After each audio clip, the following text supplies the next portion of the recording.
Hey guys, today we're going to talk about intermittent fasting and how to improve your mental clarity and your mental sharpness. Now there's some really cool research with doing intermittent fasting and improving certain parts of the brain. I'm going to put some links down below. One key part is something called the hippocampus. Okay, you have two of them on the left and right side of your brain. The Greek word for hippocampus means seahorse because it looks like a seahorse. But it's intimately involved with learning, memory, and spatial navigation. Okay, what does that mean? It means your ability to locate yourself in your environment, like it's kind of a GPS, so to speak. Now, when people have dementia from Alzheimer's, they have a very difficult time finding out where they are in a certain environment. They kind of get lost in a parking lot. It's kind of like they lost their GPS. So by improving the hippocampus, you can increase your ability to learn. You can actually increase the synapses in your brain. You actually can regrow nerve cells. That's very exciting.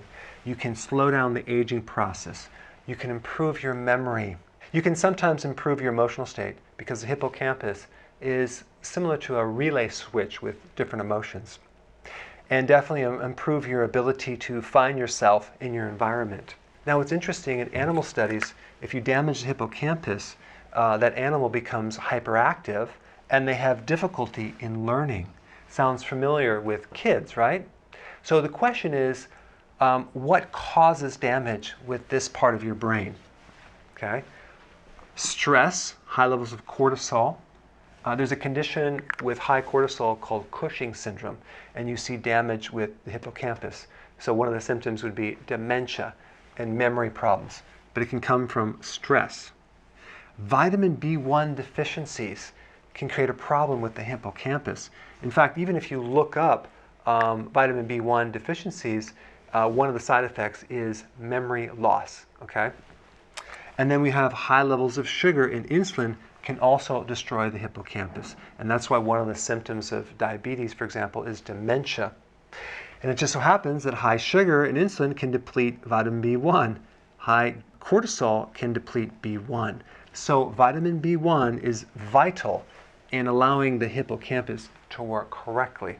And the best source of B1 would be nutritional yeast. Okay, so that's what I would recommend getting. You can get it in tablet form, but it'd be something that could actually greatly improve someone that's trying to improve these things right here.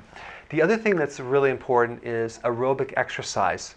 I'm talking like long walks, getting lots of oxygen, low stress, very beneficial to helping improving this structure right here. Now, as far as intermittent fasting goes, I'm going to recommend that you start with 3 meals a day, no snacks whatsoever. The snacking completely destroys the benefits from intermittent fasting.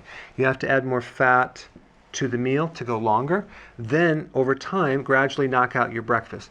A lot of times you're just not going to be hungry in the morning. Well, don't eat if you're not hungry, okay? Our bodies do not need to eat every hour and a half unless we have a problem with our blood sugars. So then you have 2 meals a day. Okay?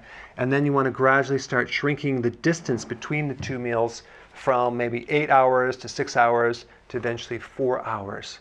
So if you were to eat at 1 o'clock and 5 o'clock, that would be awesome. Okay? And if you really want to take it one step further, you can start going to 1 meal a day.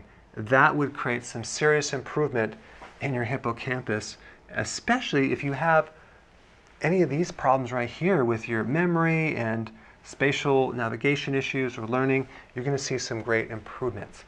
All right, so there you have it. So go ahead and apply this and comment down below. Hey guys, a lot of you already have my book, some of you don't, but this new edition called the New Body Type Guide is an upgrade from my last edition called the 7 Principles of Fat Burning. It has 156 images, 378 pages, full glossary. I talk about keto, intermittent fasting, the body types in detail. I have a new stress chapter. I'm going to show you exactly what to eat and a comprehensive FAQ. I put a link down below. Check it out.